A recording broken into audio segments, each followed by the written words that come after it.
Jonathan Lane missing the call. We are down to 40. The lights flick on.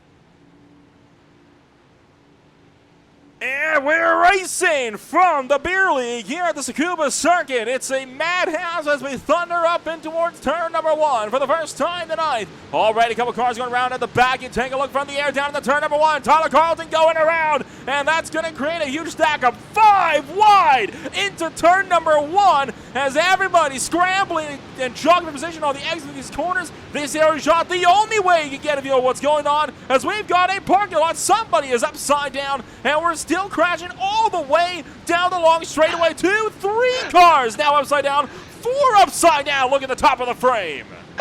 This is an unbelievable visual. This blip. We're Oh my not God! done still.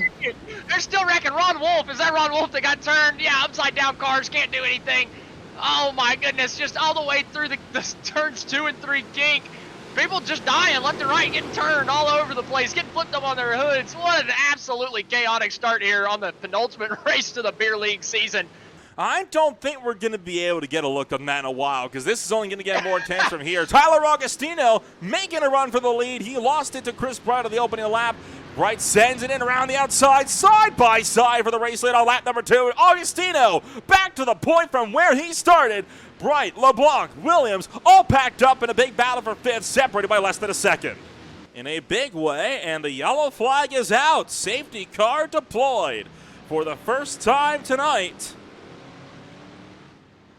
All right, so now it gets interesting. Tyler Augustino just a few laps away from lapping Blake Gambrill down in 36th.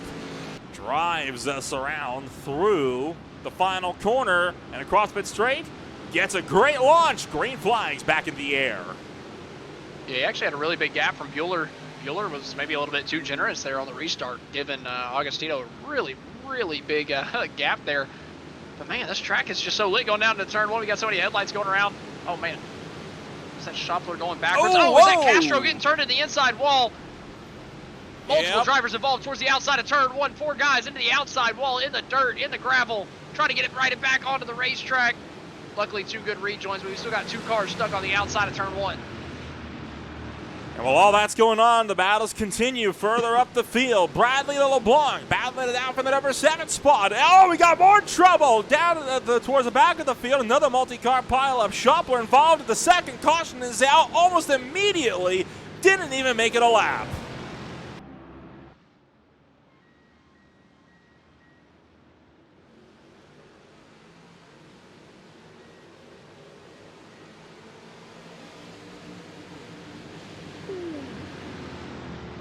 Yeah, Ronenberg did not give the gap to our race leader of Graham Jordan. Oh man, is that Castro getting turned around in turn 1 once again?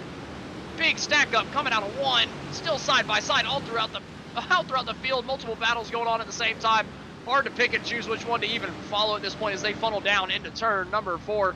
Looking at Tyler Augustino there in the middle. He was our race leader. Now he's stuck in the middle of the traffic, stuck in the back of the pack. Just trying to work his way back forward, trying to pick up the pieces. Unfortunate for him is he's trying to run for that championship, and he's gotten just dropped way back in the back of the pack, especially as his championship contender of Ronenberg and Romano are now up at the front. And you know, that was my fault. I am so sorry. Take the position back, and Kammeier just said, screw you, I'm driving straight into the back bumper of your race car while it stopped. So, I mean, you know, like that's indefensible, right? That's just Adam Klein's fault, period. But it's a racing incident. It's not like he did it with malice. Obviously, because he wouldn't have stopped, and Kammeier just beelined it straight for him. He upshifted too. I mean, that's about as clear as it can get. 5 minutes to go. Less than 5 laps to go. 2 wide, almost 3 wide. Chris Hannigan will make it 3 wide. Down into turn 1. Hannigan with the send into Brian LeBlanc. Rebounds back into the Budlong machine. And somehow we will not, speaking too soon, Chris Bright off the road, and we will keep it more or less together, but Hannigan with the almighty lunge. Not expecting any dramas here, though, as he'll send it on the brakes, and this time he will pick up the checkered flag from the Tsukuba Raceway. Good race there from Giovanni Romano, taking advantage of those caution flags. He takes the checkered flag. We got a side-by-side battle for P2. Crawford on the outside of Eric Ronenberg through turn 10. The long sweeping right-hander. Can Crawford get on the gas a little bit earlier? Can he get that run to the line? It looks like it's going to be Eric Ronenberg taking P2 over Crawford. Still a great recovery from Crawford to be able to run all the way up to P3. Almost getting that second place, but I think he'll be happy with that given the way the first half of the race went for him. But